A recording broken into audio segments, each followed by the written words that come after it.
Welcome to Indus audio book. আজকের গল্প পান্তা বুড়ির কথা। লিখেছেন সুকুমার রায়। এক যে ছিল পান্তা বুড়ি, সে পান্তা ভাত খেতে বড্ড ভালোবাসত। এক চোর এসে রোজ পান্তা বুড়ির পান্তা ভাত খেয়ে যায়। তাই বুড়ি লাঠি ভর দিয়ে রাজার কাছে নালিশ করতে চলল। পান্তা বুড়ি পুকুর ধার দিয়ে যাচ্ছিল। একটা শিঙি মাছ তাকে দেখতে পেয়ে বললে, পান্তা বুড়ি কোথায় যাও? পান্তা বুড়ি বললে, চোরে আমার পান্তা ভাত খেয়ে যায়, তাই রাজার কাছে নালিশ করতে যাচ্ছি। শিঙি মাছ বললে, ফিরে যাওয়ার সময় আমাকে নিয়ে যেও, তোমার ভালো হবে। পান্তা বুড়ি বললে, আচ্ছা। তারপর পান্তা বুড়ি বেলতলা দিকে যাচ্ছে। একটা বেল মাটিতে পড়েছিল। সে বলে, পান্তা বুড়ি কোথায় যাচ্ছ? পান্তা বুড়ি বললে, চোরে আমার পান্তা ভাত খেয়ে যায়, তাই রাজার কাছে নালিশ করতে যাচ্ছি। বেল বললে, ফিরে যাবার সময় আমাকে নিয়ে যেও, তোমার ভালো হবে। পান্তা বুড়ি বললে, আচ্ছা। তারপর পান্তা বুড়ি পথের ধারে খানিকটা গোবর দেখতে পেল। গোবর বলে, পান্তা বুড়ি কোথায় যাচ্ছ? পান্তা বুড়ি বললে, চোরে আমার পান্তা ভাত খেয়ে যায়, তাই রাজার কাছে নালিশ করতে যাচ্ছি। গোবর বললে, ফিরে যাবার সবাই আমাকে নিয়ে যেও, তোমার ভালো হবে। পান্তা বুড়ি বললে, আচ্ছা। তারপর খানিক দূরে গিয়ে পান্তা বুড়ি দেখলে পথের ধারে একখানা খুর পড়ে রয়েছে। খুর বলে, পান্তা বুড়ি কোথায় যাচ্ছ?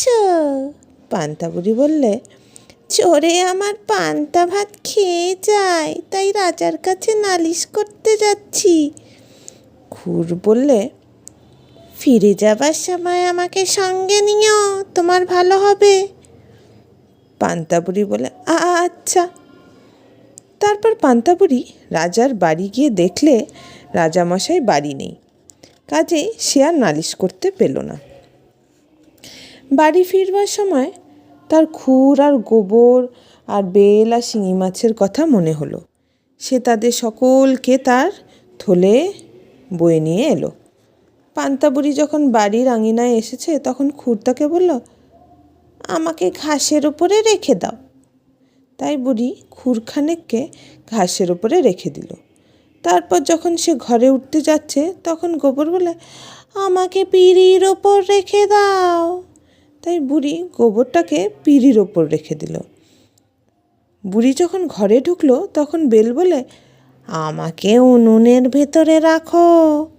শুনে বুড়ি তাই করলে।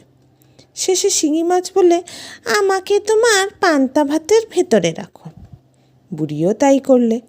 তারপর রাত হলে বুড়ি রান্না খাওয়া সেরে ঘুমিয়ে রইল। ঢের রাত্রে চোর এসেছে। সে তো আর জানে না সেদিন বুড়ি কি ফন্দি করেছে। সে এসেই পান্তা ভাতের হাঁড়িতে হাত ঢুকিয়ে দিল। সেখানে ছিল শিঙি মাছ।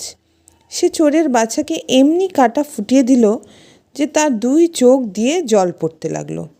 শিঙি মাছের খোঁচা খেয়ে চোর কাঁদতে কাঁদতে উনুনের কাছে গেল। তার ভেতরে ছিল বেল। চোর যেই আঙুলে তাত দেবার জন্য উনুনে হাত ঢুকিয়েছে অমনি পটাশ করে বেল ফেটে তার চোখ মুখে ভয়ানক লাগলো। তখন সে ব্যথা আর ভয় পাগলের মতো হচ্ছে। সেই ঘর থেকে ছুটে বেরুবে অমনি সেই গোবরে তার পা পড়েছে। তাতে সে পা হড়কে ধপাস করে সেই গোবরের উপরেই বসে পড়ল। তারপর গোবর লেগে ভূত হয়। ব্যাটা গিয়েছে ঘাসে পা মুছতে। সেইখানেই ছিল খুর। তাতে ভয়ানক কেটে গেল।